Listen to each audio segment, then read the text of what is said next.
Welcome, folks, to Inside the Leader's Mind. My name is David Susan. I want to welcome you and thank you for being with me today. So excited for our guest today. His name is Darrell Moon. And after running 10 hospitals, Darrell transitioned into helping employers purchase health care in a way that aligns healthcare to work for them. He's the CEO and founder of Orient. He's a top healthcare speaker in the world's largest executive coaching organization, Vistage, which many of you are probably familiar with. He's a Forbes leadership contributor and the author of the book, Make Healthcare Work for You: How CEOs Can Transform Employee Benefits and Reduce Medical Spending with Aspirational Healthcare. Please welcome Darrell Moon. Thank you, David. It's a pleasure to be with you today. I'm so excited to have you here. We had a little intro call with each other, and I left fascinated by what you currently do. So here's what I'd like to get started: is maybe briefly tell them what you do now, uh, and then how you got to where you are. So I call myself an evangelist to transform the largest industry in America, which is the American Wow. healthcare industry. Fourth largest GDP in the world. And about half of that, $5 trillion, is total waste, has nothing to do with providing healthcare. And so to me, my passion is to wake up business leaders to the fact that they have all the control in the world, but nobody's ever told them that they do, and they believe they don't.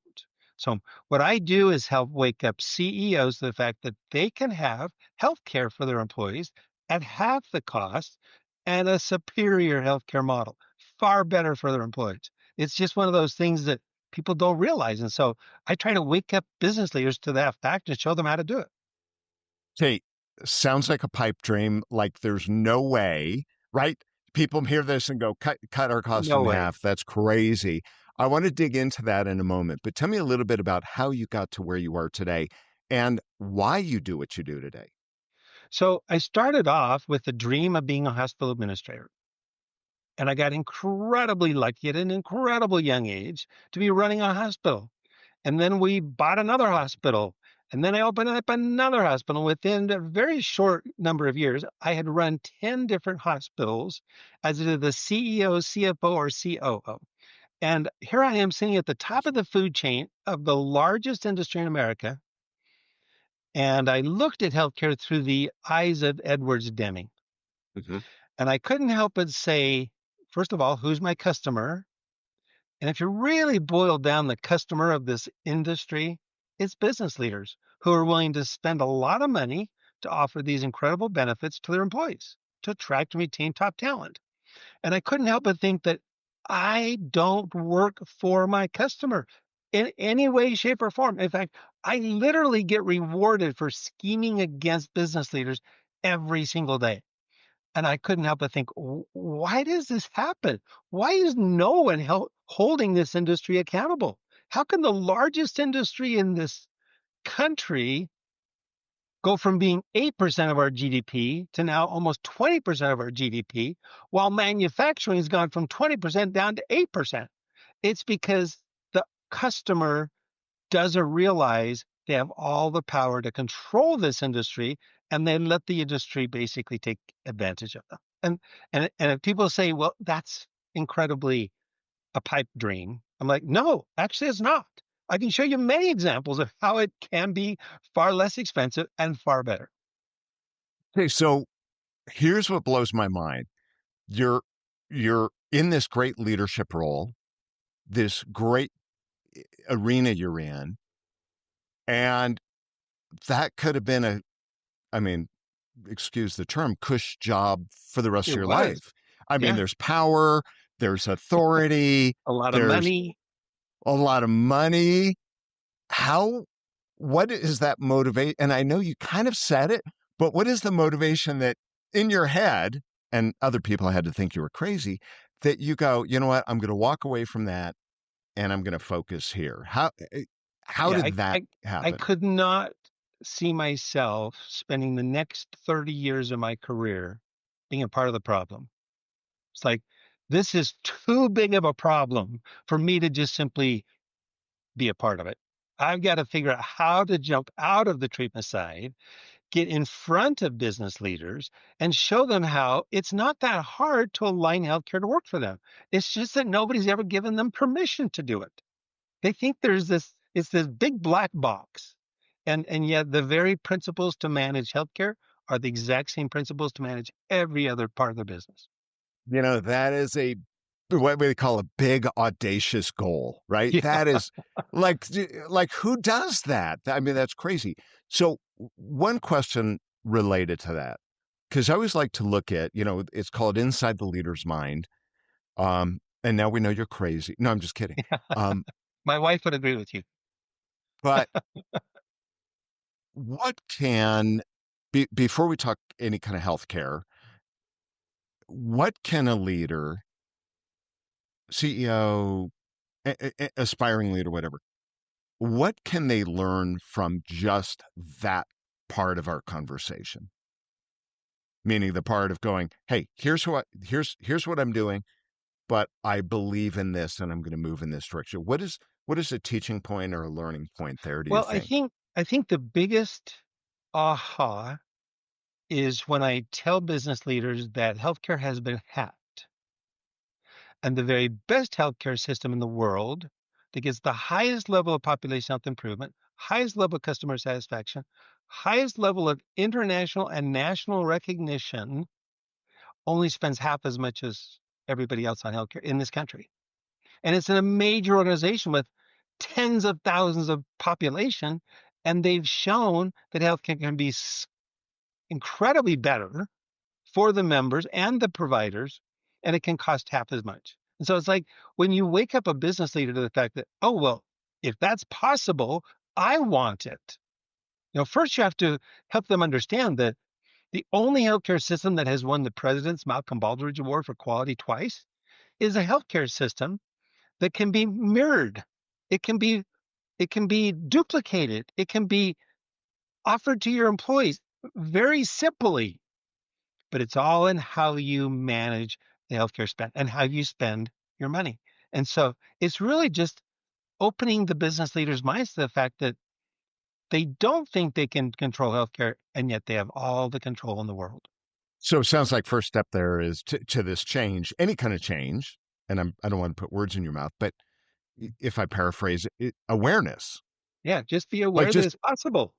okay. So when you have consulted with, worked with executive CEOs, leaders, what what would you say is the most common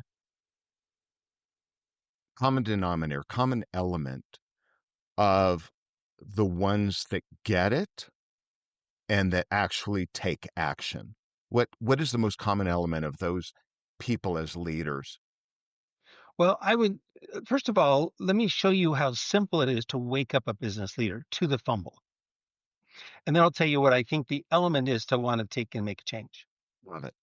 When I get in front of a group of CEOs and I ask them why they buy healthcare, and they tell me because they have to, and I say, well, then peel back the onion and tell me what you really mean by that.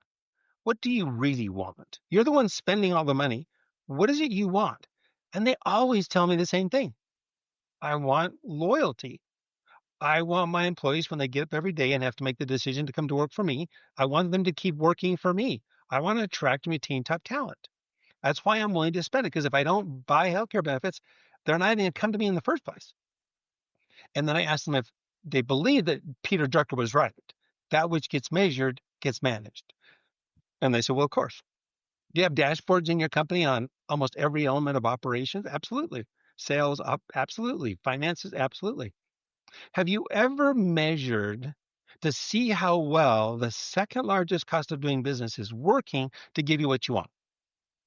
Do you ever ask your employees whether or not this enormous investment you're making is actually working to attract them or to retain them? Zero CEOs have ever done that. And it's the first step at going, oh, you mean it would make a difference? Yeah, because once you create a measurement and you monitor it, now you can say to the people you put in charge of it, guess what? Your compensation is tied to me seeing my loyalty scores go up.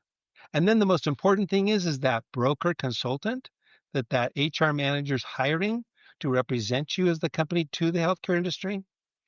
Ah, that person is now going to get aligned with the company's goals.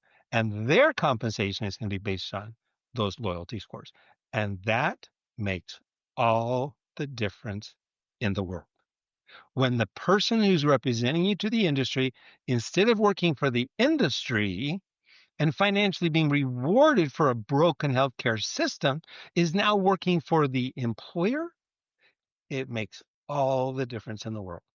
And I could go into all the details about what can be done, but that little aha, and when you wake up a business leader to the fumble, and that it's so simple to pick up the fumble, most CEOs go, well, yeah, why wouldn't I want to do that?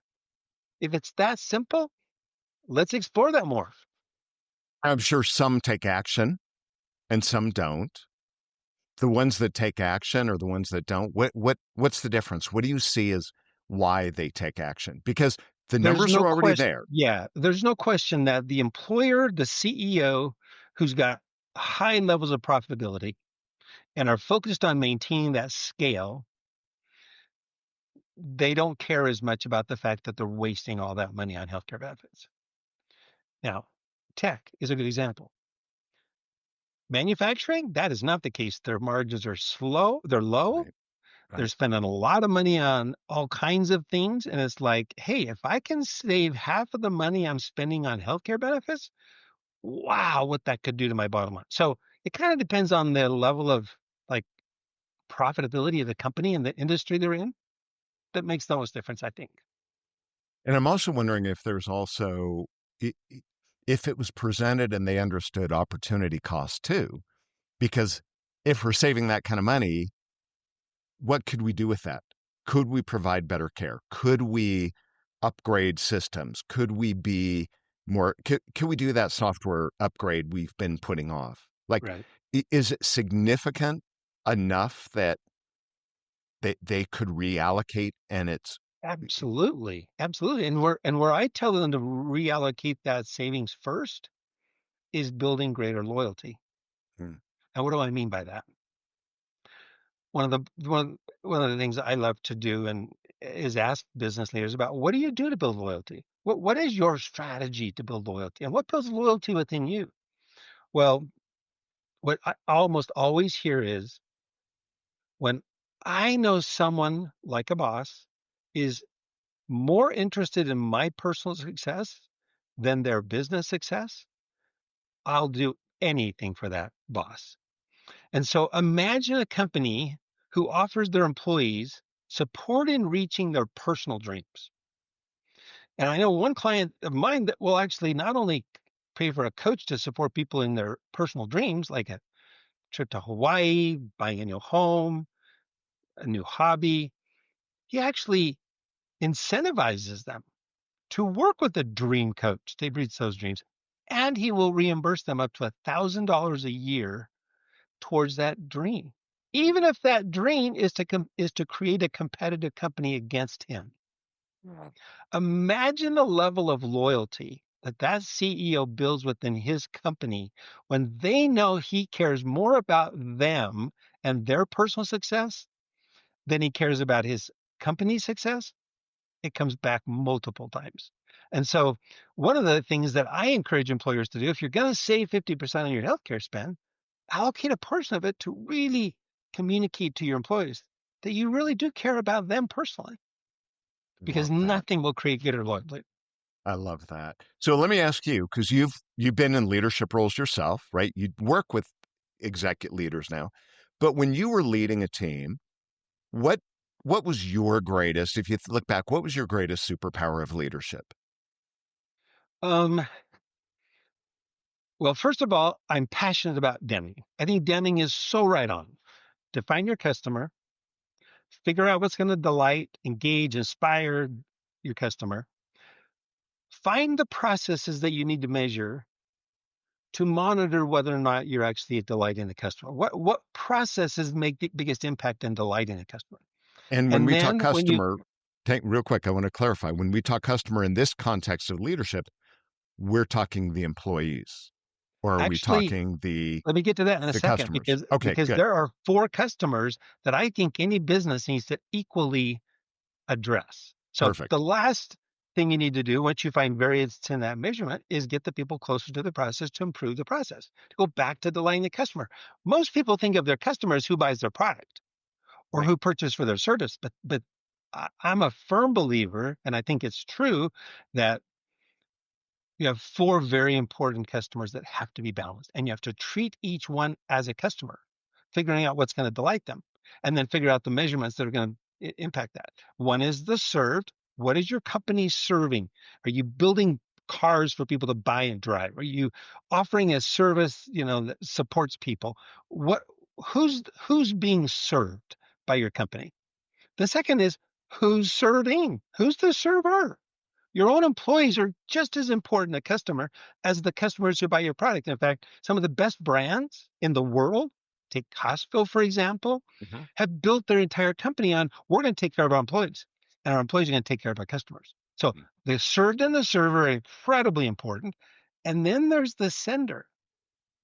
You've got to treat that whoever sends you business could be the customer that you're serving, could be a referral source, but that organization or organizations who send you business, whether they're buying your product or not, is an incredible customer that you have to treat like a customer. And then the last one is solvency. Now, what do I mean by solvency? I just simply mean that if you've got more money going out trying to meet those other customers' needs than the money coming in, your company's going to go bankrupt and you're not going to be able to serve anybody. So all four customers have to be treated and managed through those Deming principles equally and in a balanced way. And that will create a successful company in any Love, industry. love that. Love that. Really powerful.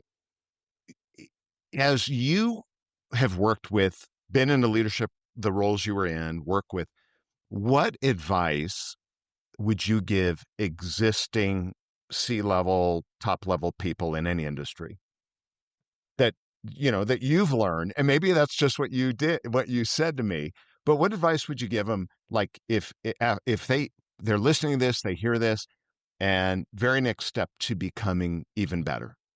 What would be the I think it first all step? boils down to um, those customers, but your employees are such an incredible important customer. And when your employees know that you're loyal to them, they'll be loyal to you. And it's amazing how a lot of times the best thing a business leader can do is be a servant leader and literally say to their team, my job is not to tell all of you what to do. My job is to make sure we've got a clear mission, clear identification of who the customer is, and that everybody understands their role as it relates to each of those customers. And I provide you the resources for you to meet those customers' needs. Don't look at me as the person to tell you what to do. Look at me as the person who's going to provide you the resources so you can meet the customer's needs. Because the It's people closest wonderful. to the process are the people who are best in a place to fix the process. And that's the last person is the leader. The CEO is the furthest from the process. Love it. And what advice would you give for someone who's not at the level that you're at, we're at, and they're aspiring to climb the ladder? What advice would you give them to move forward? If any different. If it's Yeah, the I same, think that's I fine. think learn from the leaders that create loyalty in you. Like like look at the people you work for and who you are most passionate to help. And then basically mirror those qualities. What is it that causes you to feel loyal to someone? And then how do you mirror that as you climb the ladder to others? And I love the book, The Go Giver. I think the Go Giver book, which is a very popular business book, it just says it so simply. And it's a wonderful fictitious story about this young man who's climbing the ladder, who has this aha experience as to the fact that if you want to be successful personally and professionally, always expect to give more than you expect to receive. And that is such an important principle. And I think that's an important principle for any at any level, but especially someone who's aspiring and growing. It's something they can do right away. And then, as you said, and I'll paraphrase, find a mentor, find people that you can that you aspire to be like, And frankly, if you don't work for them and they're not in your organization, go find someone that you can model. And I always say, become the person you admire. Look at the traits, look at the capabilities, look at what they're doing, and not be jealous and envious, but admiration and say, Right. okay, if I admire that ability in them, take one step to moving in that direction. Because you can't do it all, but take one step and say, I'm going to take Yeah. one element of what they do and I'm going to move in that direction and model it. Yep. And it doesn't have to be business related. It could be a person you admire in your social circles. It could be a family member. It could be a religious leader. It could be any number of people that you interact with that you see qualities you want to, that you admire and that you want to replicate. Absolutely. I want to shift just gears just a tiny bit here. As you look at yourself where you are right now, and you say, what what could I do to be even better as a leader, or what would the what's an area that you're challenged with, if you're willing to be honest and vulnerable with our listeners here today, but what's an area that you say, look, here's an area I really need to work on. If I did this, this is going to make me even better. I think vulnerability is something that you just always have to keep working towards because the more you can create an environment amongst your team where they know that you support them, challenging you and literally bringing up things that you may not have heard of before, the more successful you're going to be. The leader who creates this yes man environment and just tells everybody what to do is never going to be ultimately as successful as a leader who's just simply willing to say, look, I don't know it all. And I want you to challenge me. If I head off in a direction and you think I'm headed off in the wrong direction, I want you to tell me. And that there's constantly that effort. It's like if you're the CEO of a company, there's just this natural tendency to go, well, he's the CEO, and it's like, no, that constant need to encourage people to challenge you and to encourage people to speak up and to even if and to know that it's safe to speak up and maybe they speak up and you've tried that before and so there's good reasons why you're not going to do that. So don't set expectations. Don't think that everything you're ever going to suggest is going to necessarily come into place, but be willing to then support. If you challenge me and I challenge you back, be willing to debate it. Be Yeah. willing to to battle it out and let's come to a unanimous decision or let's come to a decision we can all support. But I think there's just a never-ending road to becoming more and more vulnerable and creating that environment where people feel like they can challenge you. And as you look in the mirror right now at yourself, right, and you say, hey, I want to work on being more vulnerable. Uh, what what is it that made you realize that this is an area you need to get even better on? Well, I think it goes back to I'm very passionate about what Deming taught. Deming taught that you identify your customer, you figure out what's going to delight them, you measure the process, the most impact that, and then the most important thing is you get the people closest to the process to improve the process. That's not the CEO.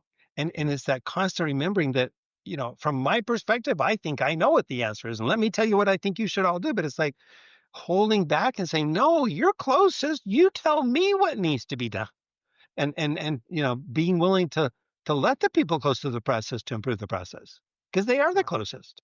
I Yeah. love the book It's Your Ship. I Oh, think we may love have it. talked about that the other day. Abersoff is, yeah, it's one of my It's like favorite. just it's such a great example of how that admiral would have never become the best performing admiral or best performing battleship if it weren't for him listening to his crew tell him how to become the best. Yeah. Love it.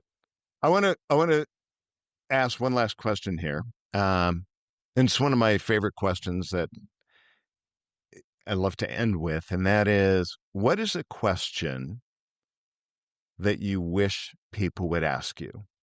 And the reason I ask this is I always think about a couple things. When I was a kid, how's school going? And in the back of my mind, I'm always like, why don't they ask me this? Or I watch I watch these stars, and they do what's called a junket, where they do 100 different interviews about the movie, and they're being asked the same question over and over, and they're just dying, going, oh my! And I'm thinking, I'll bet in the back of their mind, they got to be thinking, why don't they ask me this?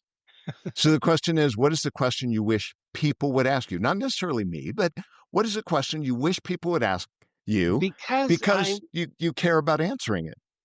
and because I'm so passionate about this enormous industry called the US healthcare system that I truly believe is the largest legal organized crime entity in the world. We kill more people. Third largest cause of death in America is medical errors. We steal more money. Largest reason for people to file bankruptcy, personal bankruptcy, is medical debt. It's like this industry is it's the largest part of our national budget. It's like it is depressing our country in so many ways, and it's because of all the misalignments. So if there's any question that I want people to ask me is, can it really be fixed and how? Because my passion is to fix it. It's like we have to fix this. It is having more impact on every other aspect of our country. And in the same token, it's impacting the whole world. It's the fourth largest GDP in the world. And it's not creating productivity. It's, in fact, the healthcare system is not created to create health. It's designed to make money fixing people. And So, honestly, if you just have to keep fixing people, you make more money. So if there was a question I want people to ask me is, can it really be fixed and how? Because that's what I want to tell people, how to fix it. and you are passionate about this, and I love that. I love that about you. It's why I wanted to talk to you today. What's the best way for people to get in touch with you, and remind them of the name of the book also if they would like to purchase the book you wrote? Sure. Make Healthcare Work for You is the book. It's available on Amazon and almost any platform. My website is darrellmoon.com. So one of the easiest ways to reach me is just go to my website or look me up on LinkedIn. I'll respond to your message. And it's Darrell, Darrell Moon, like sun and moon, MOON.com, right? Correct. Very good. Well, Darrell, it has been a pleasure. Thank you so much Thank for you. being with me. I so appreciate it. Folks, I'm David Susan, and this is Inside the Leader's Mind. Thank you for being with me today, and we'll talk to you and see you next time. Thanks, Dave.